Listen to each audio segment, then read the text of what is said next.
দীঘা পৌঁছে শুধু সমুদ্রের টানেই থেমে থাকলে তো চলবে না, মিষ্টিকে এই শহরটা ঘুরিয়ে দেখানোর ছিল।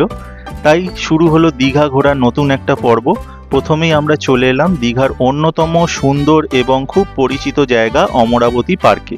সবুজে ঘেরা এই পার্কে ঢুকতেই মনটা যেন একটু শান্ত হয়ে গেল। চারিপাশে সুন্দর পরিবেশ, গাছপালা আর পরিবারের সঙ্গে কিছুটা সময় কাটানো। দীর্ঘ বাইক জার্নির পর এই মুহূর্তগুলো সত্যি বেশ রিফ্রেশিং ছিল। আমরা এখানে রোপওয়ে রাইড করে নিলাম, এছাড়াও ছিল টয় ট্রেন, বোটিং এবং মিনি বাস। অমরাবতী পার্কে ঘুরে এবার আমাদের পরবর্তী গন্তব্য ছিল দীঘার জগন্নাথ মন্দির। দীঘার নতুন আকর্ষণগুলোর মধ্যে এই জগন্নাথ মন্দির নিঃসন্দেহে অন্যতম ছিল। মন্দিরের বিশাল স্থাপত্য আর সুন্দর পরিবেশ দেখলেই মনটা ভালো হয়ে যায়। এখানে এসে কিছুটা সময় কাটিয়ে প্রার্থনা করে আমরা অনুভব করলাম এক অন্যরকম শান্তি। একদিকে সমুদ্রের ঢেউ, অন্যদিকে এই সুন্দর মন্দির। দীঘার সৌন্দর্য যেন প্রতিদিনই নতুন করে ধরা দেয়। যতই মন্দিরের কাছাকাছি এগোচ্ছিলাম ততই এর কারুকার্য আর সৌন্দর্য মুগ্ধ করছিল। প্রতিটি দেয়াল, প্রতিটি স্তম্ভ আর মন্দিরের গঠন শৈলীতে যেন ফুটে উঠেছে আমাদের প্রাচীন মন্দির স্থাপত্যের ছোঁয়া। মন্দিরের ভিতরের পরিবেশটাও ছিল বেশ সুন্দর। ভক্তদের ভিড়, চারিপাশের পবিত্র পরিবেশ আর জয় জগন্নাথের ধ্বনি সব মিলিয়ে একটা অন্যরকম অনুভূতি হচ্ছিল।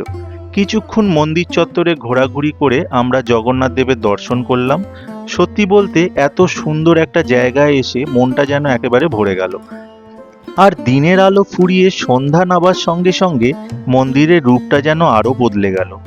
আলোয় সাজানো মন্দিরের কারুকার্যগুলো তখন আরো সুন্দরভাবে ফুটে উঠছিল।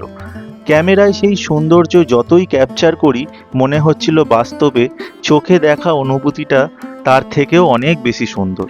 দীঘায় এসেই জগন্নাথ মন্দির দর্শন আমাদের পুরো ট্রিপটার অন্যতম সুন্দর মুহূর্ত হয়ে থাকলো। তবে আমাদের দীঘা ভ্রমণ এখানেই শেষ নয়। এবার সামনে রয়েছে আরও একটা সুন্দর ডেস্টিনেশন, দীঘার নতুন ঢেউ সাগর পার্ক।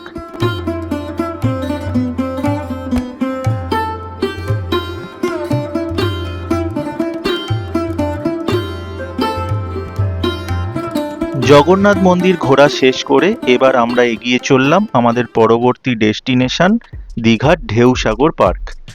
দিনের শেষ দিকে পার্কে এসে পরিবেশটা যেন আরো অন্যরকম লাগছিল।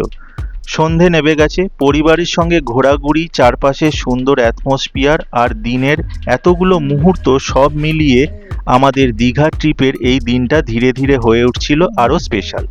আর দীঘার এই দিনটা মিষ্টির কাছে এবং আমাদের কাছে ঠিক তেমনই একটা সুন্দর স্মৃতি হয়ে রইল। ধন্যবাদ।